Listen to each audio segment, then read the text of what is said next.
Okay, so welcome to Chapter 9. We're going to be doing estimation and confidence intervals, but quite literally, we're going to basically be continuing our application of concepts that really relate to the normal distribution. Okay, so as you can see, you can go through some of these learning objectives just to kind of know what we're going to be getting into. There is some new terminology in this chapter, so you're going to see some stuff come up called, for example, point estimates of a population mean. And when you get to some of my illustrations on some of the homework problems and the textbook exercises, I do explain what these are. We're going to do some, again, confidence intervals, interval estimations in this particular chapter. We're going to do it for what they call a population mean, and we're also going to do it for a population proportion. So we're going to talk about a proportion. That's a new item, new term we haven't yet gotten into. Finally, the last couple things that we're going to do is look at the concept of how large of a sample do we need to select when we're actually doing our estimation. So that'll be actually kind of a big idea at the end of the chapter. So again, before I get into talking about the concept of point estimates, I want to make sure it's crystal clear to all of you that you should have a clear understanding of what your symbols represent for the rest of the semester in all these chapters. So let's just kind of review these real quick. So this symbol right here, we call it mu, is what it's called. It's referred to as the population mean. Okay, mu is representative of the population mean. This symbol right here is referred to as sigma, and that's also known as the population standard deviation. Okay, and so we've seen that come up a few times before, but notice mu is a population mean, sigma is a population standard deviation. And then of course, if you had sigma squared, that would obviously be your variance squared and so forth. Now, we'll get to these items a little bit later, but I like to refer to this, they like to use the pi symbol. I like to use the capital letter P to represent what I call the population proportion. Okay, so this is how I'm going to differ a little bit from your authors, but my hope is that you'll actually find my method a little bit easier to understand. So I like to refer to this symbol as a capital P as population proportion, which is similar to a population mean for mu. And then this right here, the P, I'm going to put a P with a bar over it, and I'm going to call that P bar. I'm going to make that similar to X bar, and I'll get to that in a moment. But again, so these symbols here to the right all represent the idea of a population. Now, when I go over here, obviously that is called a sample mean. Okay, that's X bar. S is called your sample standard deviation. Notice how the terminology is a little bit different. We're not talking about population, we're talking about sample. S squared obviously is your sample variance squared.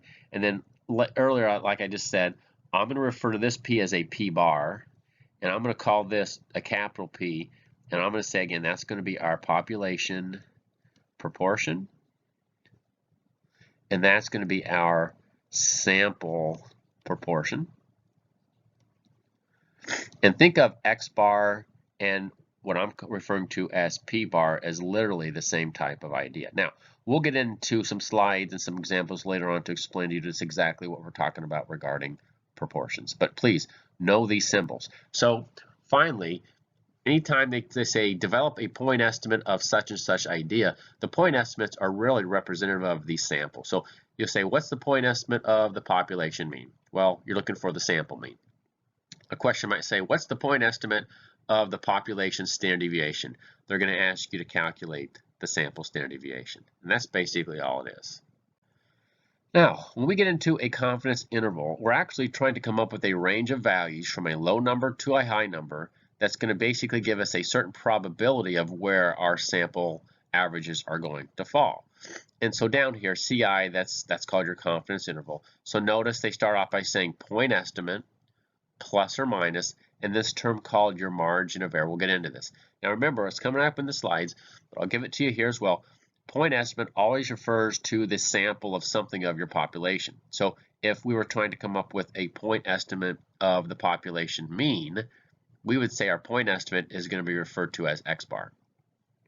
And then eventually when we get to this concept of margin of error, I'm going to call them 3 different scenarios that we're going to go through to come up with this equation, but there's going to be an actual formula, okay, to actually calculate this thing called the margin of error. Once you calculate it, you simply take the x bar, you add or subtract whatever number you get for your margin of error, and you're quite literally developing an interval. So like if I were to draw my curve, the idea would be you would assume x bar approximates mu, you'd say that's in the middle, plus or minus the margin of error. So we're basically developing a probability of area between a value that's going to be right there and a value that's going to be right there. Those 2 lower and upper values is going to be the range of data. Now, some factors that's going to affect our intervals, and this is something we haven't gotten into a lot until really into this chapter, is a big thing is going to be our sample size. That's represented by the little, lowercase n. Variability is another factor. That's going to be our standard deviation. Here's your sigma or your sample standard deviation. And so we're actually going to factor in variability with sample size. And then finally, it's called your desired level of confidence. And you'll see coming up typically, they like to use 90%, 95%, 99% confidence intervals. And what's going to happen with those is your level of confidence will basically determine the z-value that we're going to be using from our tables, or we're going to be getting into another type of table. It's called the t-value. Okay. So for the first scenario, I told you earlier that I like to look at this chapter in terms of 3 scenarios. I want you to look at this as scenario number 1, which is called sigma known, which basically means when you read a problem and they're going to want you to come up with a confidence interval, they're going to actually give you the sigma symbol. So here's our formula, guys. X bar plus or minus z, that's your z value, multiplied by sigma divided by the square root of n. And of course down here, x bar is your sample mean, z is your z value for whatever your confidence level is. And again, we'll get to that a little bit later. But like for example, if you wanted a 95% confidence interval, that's going to give you a particular z value. Sigma is going to be given in the problem. And of course, your sample size will also be given. Now, if I go back to this equation just to kind of break it down, remember, this part of the equation right there, I said this earlier, that's actually referred to as the margin of error. Okay, so when you take the z value and multiply that by sigma over the square root of n, divided by the square root of n, that part of the equation is referred to as the margin of error. So, for example, if you were going to, create a 95% interval, what they're basically saying is that 0.95 would be in the middle part of the curve. You would have a lower and an upper data point you'd be trying to find. But the idea is to obtain a z-value or a z-score using your tables in the book. Remember, 0 would be in the middle. You basically would take 0.95, divide that by 2, and you get 0.475 and 0.475. So then if you go to your probability table, your z table, you can look up an area that says 0.475, and you'll find that that's going to correspond to a z-value that's right at 1.96. Thus, if from 0 to this data point is 1.96, and it's the exact same area of 0 to this data point, which are both 0.475, you have both a positive and a negative 1.96. So in these interval types of problems, when we do our z-score or our z-values, you'll have 2 z-values. It's always going to be the same z-value plus or minus the same number. So in this example, notice we're still doing, I call this scenario number 1. And the reason I say, again, scenario number 1 is because it's saying sigma is known. So the basis of the problem says they're surveying middle managers in the retail industry, and they want to estimate their mean annual income. The random sample is 49. That's going to be n. The average x bar sample mean is 45,420, and the standard deviation, the population, that's sigma, is 2,050. So before you even get into these questions, I like to extract the data and put them into symbols. So I know n is equal to 49. I know that x bar is going to be equal to 45,420. And I know that sigma is going to be equal to 2,050. So if you get that, That'll be a good start when you end up getting to your formulas to get the actual interval. Now, when you're trying to answer these questions, what does the best point estimate of the population mean? Point estimate, population means mu. Point estimate basically means x bar. You're basically going to say 45,420 would be your best estimate, okay? Now, we can go through these in a moment, but basically, remember, point estimate is always going to be basically trying to approximate your population mean. So as you kind of go through some of these, again, I just kind of gave it away, but again, down here, the best point estimate would be, again, the sample mean, because that's all we know. That we took 49, a sample of 49, that's what we obtained. That's going to be our best guess in terms of what we think the population would be. Now, when we get into a regional range of values, what they basically mean by that is, what is our confidence interval? And here's our formula. Again, this is sigma known scenario number 1. Look at the formula. We simply would take x bar plus or minus the z-value. The z-value is going to be determined from this confidence number, and then sigma and n were given in the problem. So basically, the only thing you got to really find in this example is you got to figure out what's going to be your z-score. And of course, you know, when we get to it in a moment, I'll just kind of put it down here at the bottom of the slide. If we want a 95% confidence interval, if I put 0.95 in the middle of the curve and I divide it in 2, again, we know that each half is 0.475. So we know we're going to be using a z-score of 1.96 and negative 1.96 up here in our calculations. And then once you get that, it's really just a simple matter of plugging the numbers into the formula and getting the results for your interval. So again, here's the quick rundown of how to get the z-value. So remember, we went 95%. So notice 95% is right here from this point to this point. They divide it in half. You go to your table, you can find 0.475. That corresponds to 1.96. Notice that's that z-value positive and that value as a negative. And so finally now you just basically plug everything in that you know.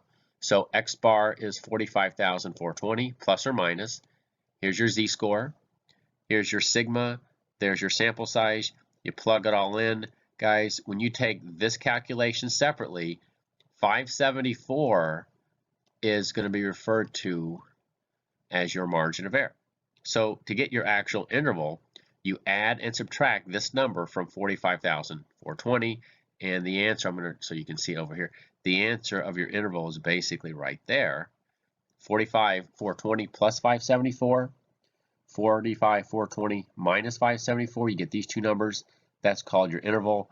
And you'd interpret it like this: you'd be 95% confident that if you were to keep taking more samples, that this is where the samples or most averages would fall between these two numbers, because again, that's why they call this a confidence interval.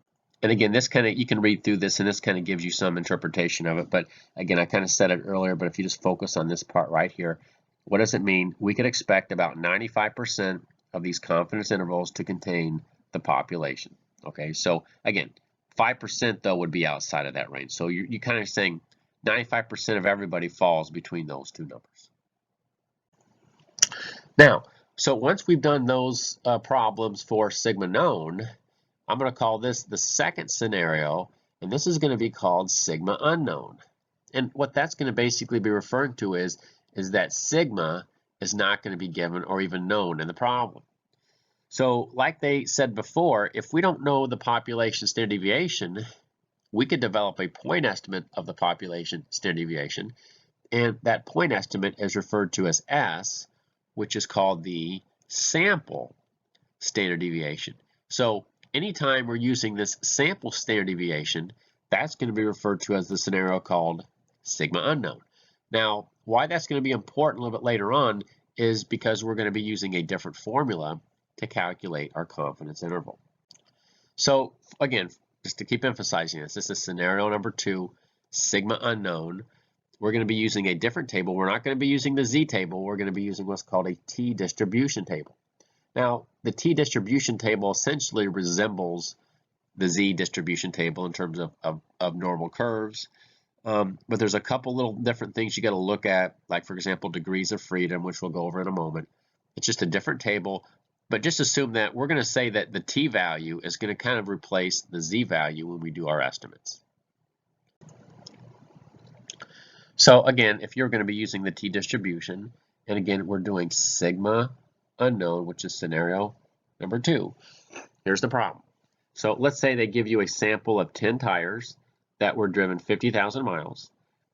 The average mean sample mean of the tread remaining was 0.32 inches with a standard deviation of 0.09. So summarized over here, you've got n is equal to 10, x bar is equal to 0.32, and s, notice it's not sigma, it's s, is 0.09. So the fact that we're using the sample standard deviation, this should tell you that we're going to be using this new table. It's called the t-distribution table. So again, when you look at the formula, which is very similar to the other formula for sigma known, notice it's x bar plus or minus, notice it's not z, it's t, multiplied by s over the square root of n. Now, the concept's still the same. This part of the equation is still referred to as the margin of error. Okay, it's just that we're basically going to be pulling a couple numbers from a couple different sources, and we're going to show you how that works in a moment. So you'll find this in the back of your appendix. I believe it's B.5 from your textbook. But there's a couple things you need to know for a t-distribution to determine the actual t-value. One of them is called your degrees of freedom, which is defined as your sample size minus 1. So here's an example, an excerpt of an interval table using the t-distribution. Notice you've got the df over here. There's your degrees of freedom column. And then, of course, you need to know what's your confidence interval. So if, for example, we are looking for a 95% confidence interval, and we had n is equal to 10, I think our sample here is 10, our degree of freedom would be 10 minus 1, or 9. So notice what they do. They go down here where they say degrees of freedom is 9, and they go to the right until you intersect with the column where you have 95% as your interval, and I see a value that says 2.262, and that's going to be the value you're going to use for your t-value. And that's basically it. At that point, you can now just plug it in down here to your equation. And so again, you had the sample mean, which was, again, it was 0.32. That was x bar. Here's your t-value right there. You're just going to plug it in. The sample standard deviation was given. The sample size was given. And then down here is your final answer, which is 0.32 plus or minus 0.064. Of course, that is your margin of error right there. The actual interval, though, would be to add and subtract that from 0.32. Now, you may get another type of problem that deals with, again, sigma unknown, which is our scenario number 2.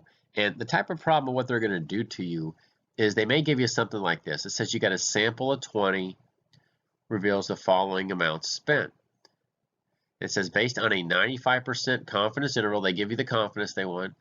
It says, do customers spend $50 on average? Do they spend $60 on average? But they're wanting you to come up with some sort of confidence interval. So, but a problem like this, if you look at it, what do you need to know to get the confidence interval? Well, the formula is x bar plus or minus your t-value multiplied by s over the square root of n. Now, we know n is equal to 20. We got the sample size. We got the confidence interval. With our sample size, we can determine t-value pretty easily. But look, they didn't give you x bar. They didn't give you the sample standard deviation. So what you're going to have to actually calculate is you have to figure out, okay, what's x bar? Add all these numbers up, divide by 20. And then you're also going to have to manually calculate the sample standard deviation as well, which you can do. We've done that before. And so this is the problem that's going to make you do some more calculations. Sometimes they give you x bar and s, and sometimes they make you calculate it. On the next slide, they're going to give you the results. So again, this kind of gives you the summary, but again, notice it says since sigma is unknown, our scenario number 2, they're using 19 degrees of freedom, which is basically n is equal to 20. So degrees of freedom would be 20 minus 1. So using 95% confident, you would figure out that your t-value would be 2.093. And of course, 9.01, that's s. You'd have to actually calculate manually, figure that one out. And of course, 49.35 is your x bar. You'd have to actually calculate that.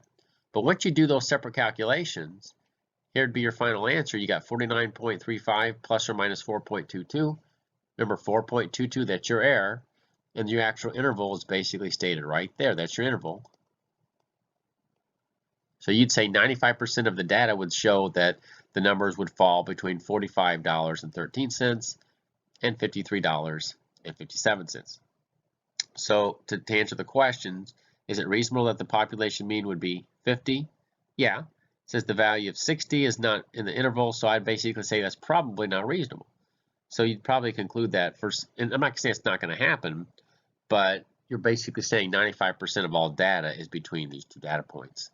But you could get some above and some below there, but it's not going to be with a high degree of probability.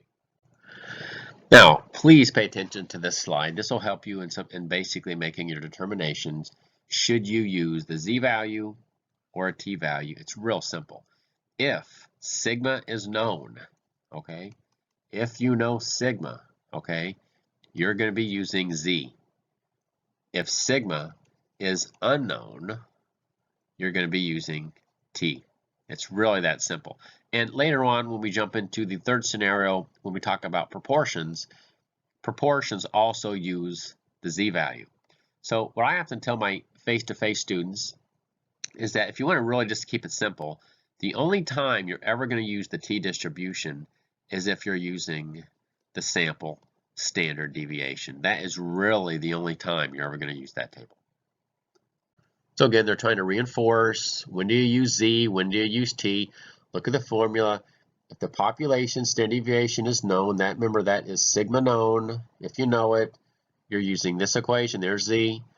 If sigma is unknown, you're basically using the t-table.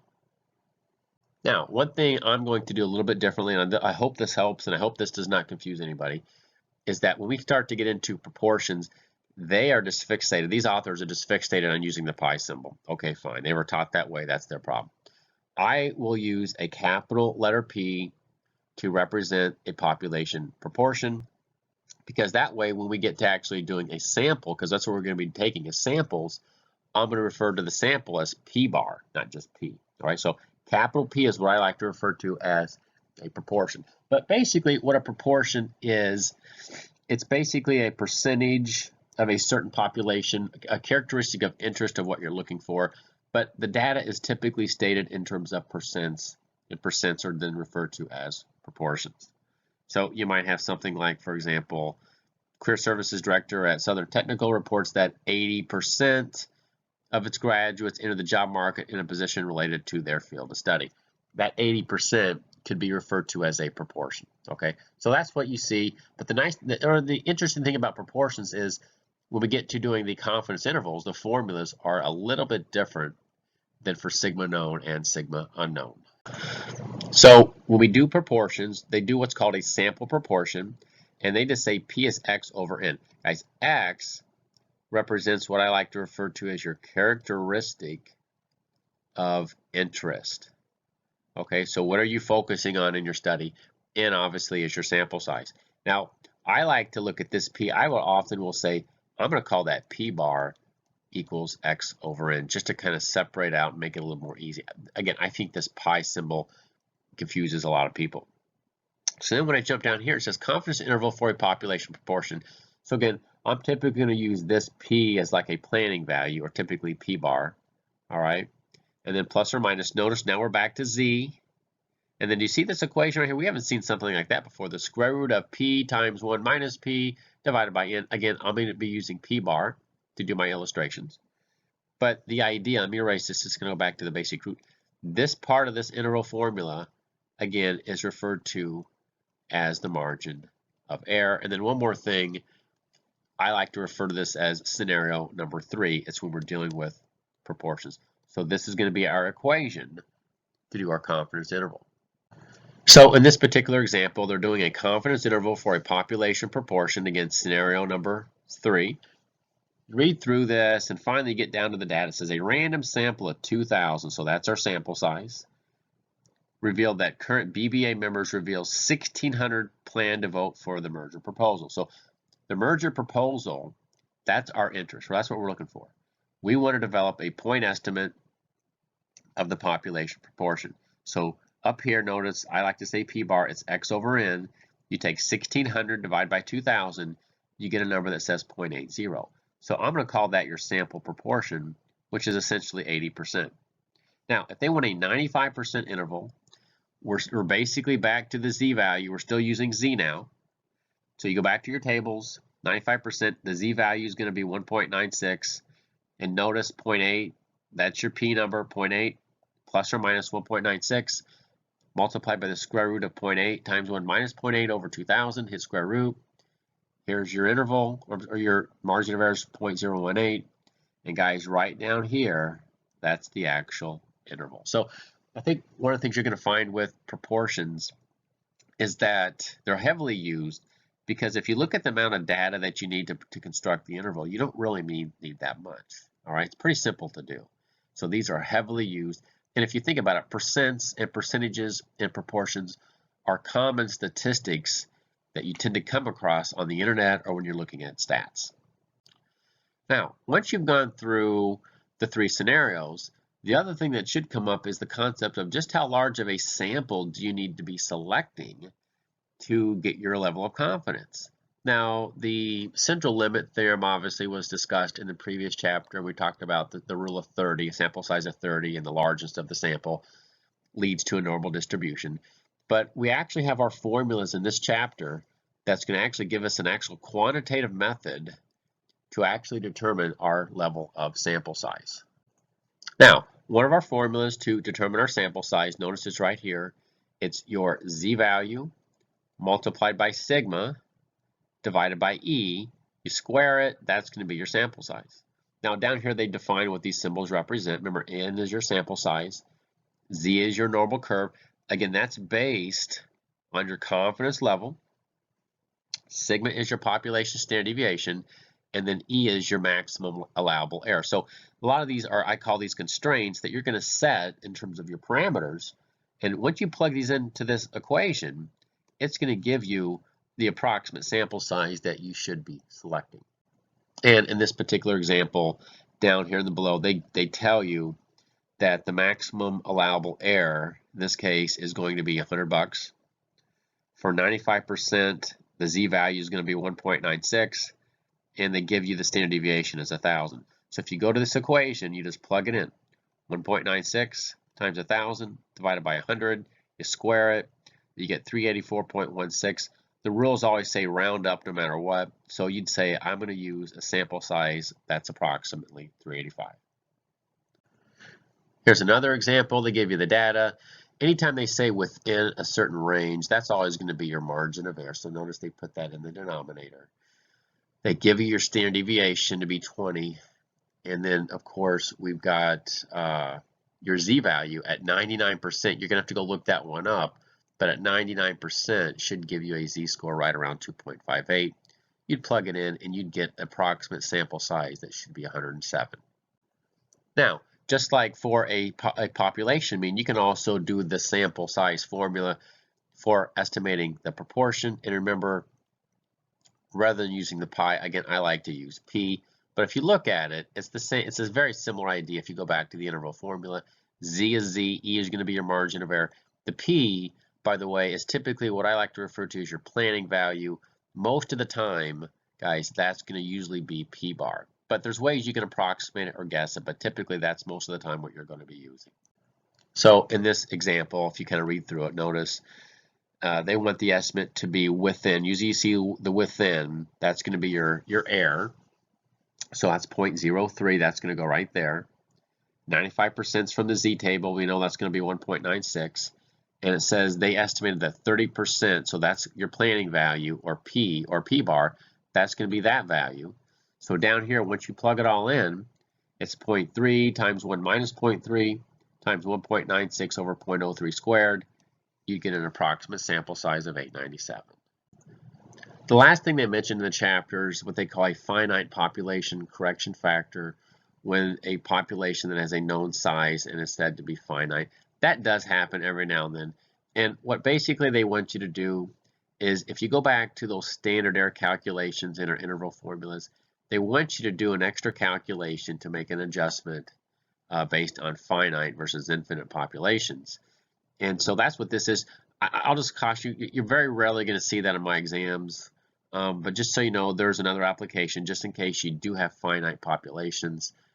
you might have to do an extra calculation to adjust that standard error calculation in your interval. But everything else is really the same.